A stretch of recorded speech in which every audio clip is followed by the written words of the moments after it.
All right, music fans, welcome back.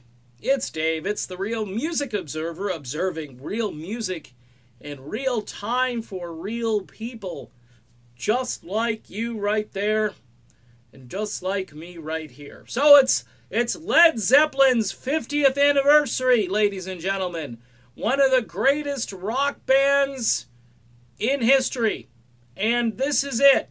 50 years of Led Zeppelin. And what does the band have planned? Well, they're talking about it. They're telling people about it. They're saying, hey, we've been around for 50 years. And, you know, Robert Plant doesn't seem all too excited about the fact that Led Zeppelin's been around for 50 years. Look, folks, you know, I know.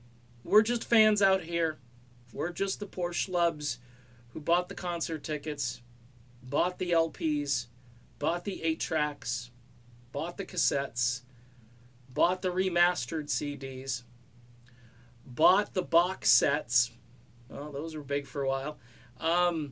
Bought the lost albums, How the West Was Won, bought the remastered version of How the West Was Won, and pretty much just scooped up anything that was Led Zeppelin.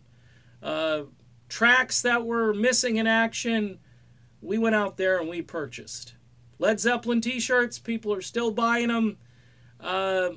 Led Zeppelin really hasn't gone out of style. However, you know, Robert Plant will throw this at his feet because he's the one. I mean, Jimmy Page, look, Jimmy Page, I think if you told Jimmy Page the reunion is tomorrow and you can't rehearse, Jimmy Page would go. He'd strap on a guitar and he would be there. Okay? He might ring up John Paul Jones on the way and Jason Bonham, say, hey, come on. I know you guys might be busy, but come on, let's just go, and we'll hope that Robert shows up. Robert Plant, again, you know, almost as if this didn't happen, the 50-year thing didn't happen, the Led Zeppelin thing, that's just some little band we had, and, you know, the only reason they broke up is because the drummer, you know, Jason's father passed away.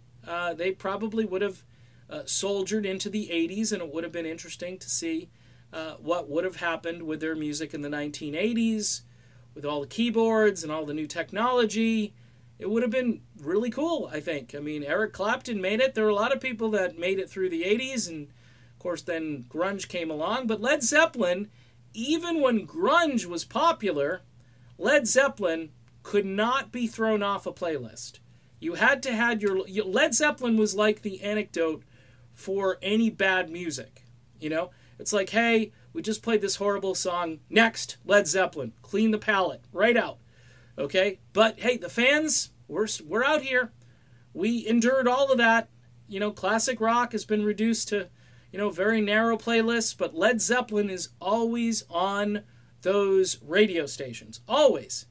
And a whole generation of folks, maybe 2 generations, have discovered the great music of Plant, Page, John Paul Jones, John Bonham. Okay, look, folks, I don't understand this whole we're not going to do the 50th thing.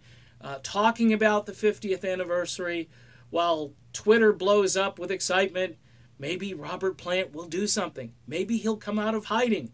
How about just one song? You know, don't make it Stairway to Heaven.